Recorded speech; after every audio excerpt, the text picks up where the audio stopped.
See how the Antarctic Peninsula looks just like South America, but upside down? This isn't just a coincidence. It's the ghost of a 30-million-year-old breakup. These continents were once connected, but their divorce gave birth to an ocean current so powerful it was capable of completely freezing Antarctica and shaping its landscape. Here's how it went down.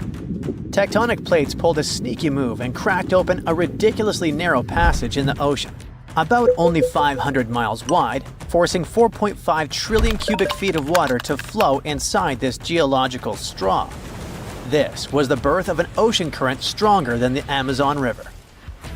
This ocean current, called the Antarctic Circumpolar Current, by the way, flows in a circular motion, going clockwise because of the strong winds that blow over there. This circular motion around Antarctica caused erosion, shaping the landmass of the continent into a circle, except for that stubborn peninsula, which is being slowly dragged east like a kid refusing to leave a playground. Wait, South America and Antarctica used to be one? Yep, a long time ago. South America, Australia, and Antarctica were all part of a supercontinent called Gondwana, which also included Africa at some point. Back then, South America and Antarctica used to be basically joined at the hip by a land bridge called the Antarctic Land Bridge, which just so happened to be a lush green forest and also a great dinosaur highway. Yeah, you heard it right. Dinosaurs. A 95-million-year-old dino, whose name I can't pronounce, sorry, was discovered in Australia, and scientists found out it had actually been a distant cousin of Argentina's Sarmientosaurus. Same jaw, same chisel teeth, same everything. These guys were like identical twins, separated by an ocean. How? Because back then, Antarctica wasn't a frozen wasteland. It was a temperate rainforest, like Oregon, making it a pretty nice travel route for a dino family. But the land bridge wasn't just for dinosaurs.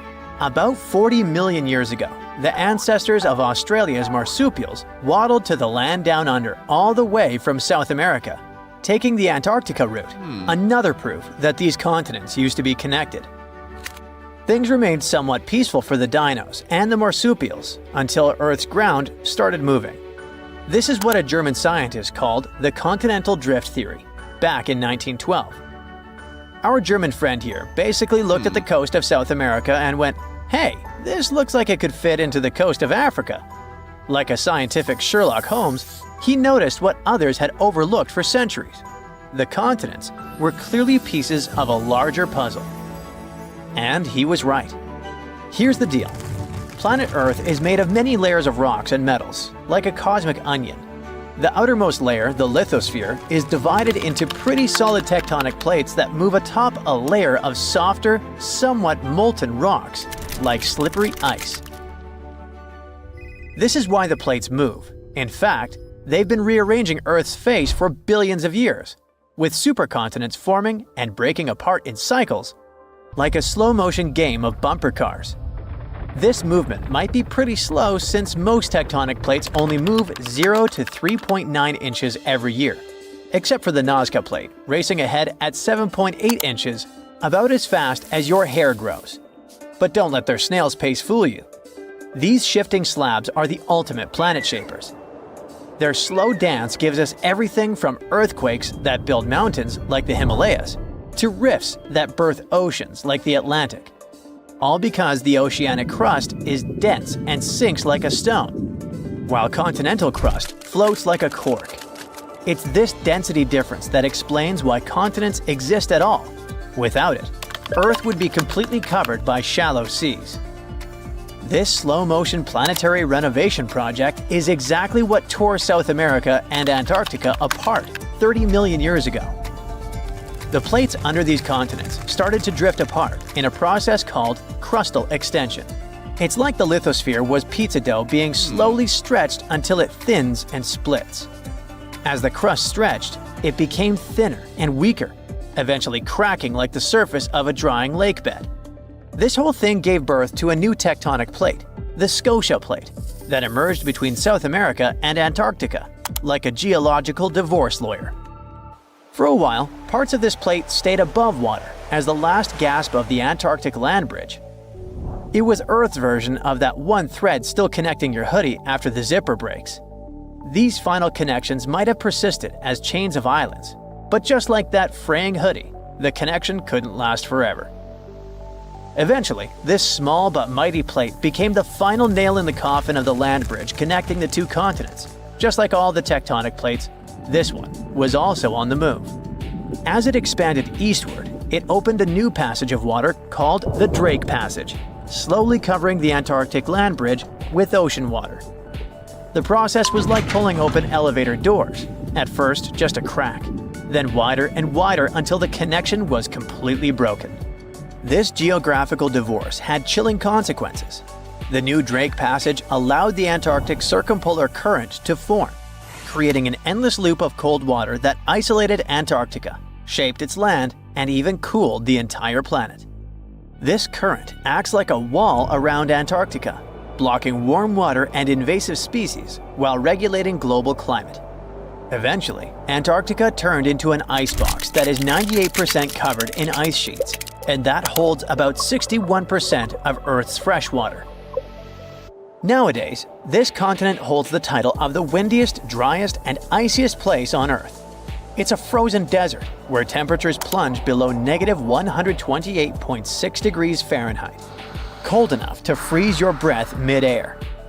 A layer of ice there can be more than a mile thick, and it expands even further in winter to cover an area larger than the continental United States. Today, if you want to travel to Antarctica, the quickest sea route is through the Drake Passage, a 500-mile-wide body of water that is narrow enough for the winds to scream across thousands of miles, transforming into monstrous waves that can tower up to 49 feet. Though calm days create waves only 13 to 16 feet high. Still twice as tall as Atlantic waves, mind you. This is probably why sailors call this stretch of ocean the Drake Shake. But tectonic movement isn't just about shifting continents. It's Earth's ultimate life support system. You see, about half of our planet's heat comes from radioactive decay in the core. Thanks, uranium-235. Something like nature's nuclear reactor. This heat is behind everything from volcanoes to the very plate motion that once connected Antarctica to South America. And it only comes out of the core because of tectonic movement. Without this internal heat engine, Earth would be just like Mars.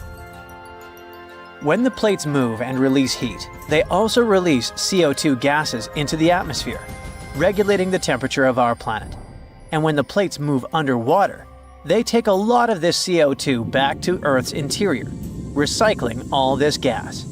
This is why the plates can change our air, climate, and even the evolution of life itself just by moving around.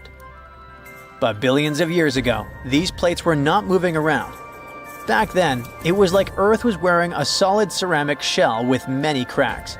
But even without tectonic movement, the heat managed to escape through these cracks in a process called stagnant lid tectonics, kickstarting all life on Earth. And no, tectonic movement is not a thing of the past. Earthquakes are the living proof that it is not just happening today, but might repeat again on a more dramatic scale in the future. You see, to form supercontinents like Pangaea, smaller megacontinents have to dive beneath another. And scientists predict that a similar process might create a new supercontinent called Pangaea Proxima in 250 million years. By then, humans might be extinct or living on Mars, but Earth's tectonic dance will continue, even without us. Not bad for something that moves more slowly than a traffic jam. Turns out, Antarctica and South America used to be BFFs before all that tectonic drama split them up, like a messy breakup that literally froze one of them out. Now, they just awkwardly mirror each other from across the Drake Passage. Classic exes. There's a stretch of water that even the most experienced explorers fear. No matter what season you choose to cross it in, you risk meeting face-to-face with waves that can reach as tall as the Hollywood sign. I'm talking about the Drake Passage, the waterway connecting the Pacific Ocean to the Atlantic Ocean, stretching from Cape Horn at South America's southernmost tip to Antarctica's South Shetland Islands. It's about as wide as the distance from London to Berlin and takes up to 48 hours to cross. Some sailors compare getting on the other side to going to the moon. That's how challenging it is. Even the man who discovered it, Sir Francis Drake, never sailed these waters because they seemed too dangerous to him and opted for a calmer, although longer, Strait of Magellan. The passage took the lives of around 20,000 sailors and over 800 ships. Tourists who want to see Antarctica cross the Drake Passage on a regular basis, although it's still often called the world's most terrifying ocean crossing. The Antarctic Peninsula, where travelers go, isn't really part of Antarctica itself. It sticks out and points towards South America like two fingers almost touching it. The water gets squeezed between these two land masses, making strong ocean currents. The passage is part of the Antarctic Circumpolar Current, the largest ocean current on Earth. The water rushes through the passage at a speed between 95 and 150 million cubic meters per second, which makes it rougher. And then there are winds that usually blow from west to east and are very strong between 40 and 60 degrees latitude. That's why those areas are called the Roaring Forties, Furious 50s, and Screaming 60s. Land slows down winds, which is why storms hitting Ireland and the UK get weaker as they move east. But Drake's latitude is the only place where winds can blow all around the Earth without being stopped by land, so they keep getting faster. These strong winds turn into huge waves that can hit ships really hard, normally around 13 to 16 feet tall. They're much higher than waves in the Atlantic. Drake Passage also has underwater mountains that you can't see. The huge current squeezes through this narrow passage and causes waves to crash against these mountains underwater. These internal waves create whirls that bring cold water up from the deep ocean. So it's not just rough on the surface, the water is wild all the way down. The first sailor managed to sail around Cape Horn and through the Drake Passage in 1616. It was a Dutch navigator, Willem Schouten, in 1616. But the most famous attempt to cross it was undertaken by Sir Ernest Henry Shackleton on his ship named Endurance. He and 27 of his men set off from South Georgia, aiming to reach Vassal Bay in Antarctica. But things didn't go as planned. On January 19, 1915, their ship got stuck in the ice. And by October, it began to sink. They camped on floating ice for 2 months before sailing lifeboats to a remote, icy place called Elephant Island. Shackleton and 5 men made a risky journey to South Georgia to get help. It took them 15 days to cross Drake Passage with hurricane winds. Finally, they arrived safely and organized a rescue for the rest of their crew. Scientists found the shipwreck of Endurance only in 2022, 10,000 feet below the water. In December of 2019, 6 fearless athletes decided to cross the Drake Passage by rowing a boat for the first time in history. It took them 12 days of non-stop rowing with a 90-minute rotation of rowers. They managed to do it, and it was probably the hardest possible way to cross the passage. The athletes mentioned it was cold, wet, and dirty, and the waves hit them like walls. The weather in the Drake Passage changes a lot, but ship captains can always see it coming and change their path. They will move the departure time to have a safety margin and not to get stuck in the middle of the passage in the worst possible conditions. Sometimes, the journey will be smooth and calm, and they call it Drake Lake. Other times, people on the ship will feel rough waves, which is called Drake Shake. Some experienced captains who often cross the passage say that the Drake Lake effect happens once in every 10 crossings. And they see the Drake Shake once or twice in every 10 journeys. A schooner or a kayak will probably not survive the journey among giant waves, but modest vessels and cruise ships have sturdy hulls and advanced stabilizing mechanisms. So, the journey isn't that dangerous anymore, but still, it's quite an adventure, especially if you're seasick. If you don't feel like risking it but want to travel from the Pacific Ocean to the Atlantic Ocean by water the fast way, the Panama Canal is waiting for you. People first started thinking about making a water path across Panama in the 16th century. Back then, a Spanish explorer found out that only a thin piece of land separated the two oceans. But it seemed impossible to build it because of the mountains and thick jungle, so the idea had to wait a couple of centuries. Finally, in 1880, France, led by the man who built the Suez Canal in Egypt, tried to make the canal. But the people who started the construction soon found out it was much harder than it looked on a map. The land in Panama was one of the toughest and most dangerous places to dig a big waterway. Workers had to literally move huge mountains in a jungle full of snakes, where it was really hot and rainy. During the wet season, heavy rain turned rivers into wild rapids and soaked the workers. Sometimes, they didn't see the sun for 2 weeks, and their clothes stayed wet all the time. Big rocks were falling, and tiny mosquitoes that carried malaria made people very sick. And then, an earthquake happened on top of everything. They were losing thousands of people. That's why France decided to abandon the project after 7 years. Then, the United States bought the French assets in the Canal Zone and finished it by 1914. It cost the US around $375 million. The 50-mile-long passage of water saves ships traveling between New York and San Francisco 7,872 miles. Around 14,000 ships use it every year and pay around $1.8 million in tolls. So it looks like it all paid off. Another challenging waterway in this part of the world is the Amazon River. It's around 4,300 miles long and flows through 3 countries with over 30 million people living in its basin. But there isn't a single bridge across it.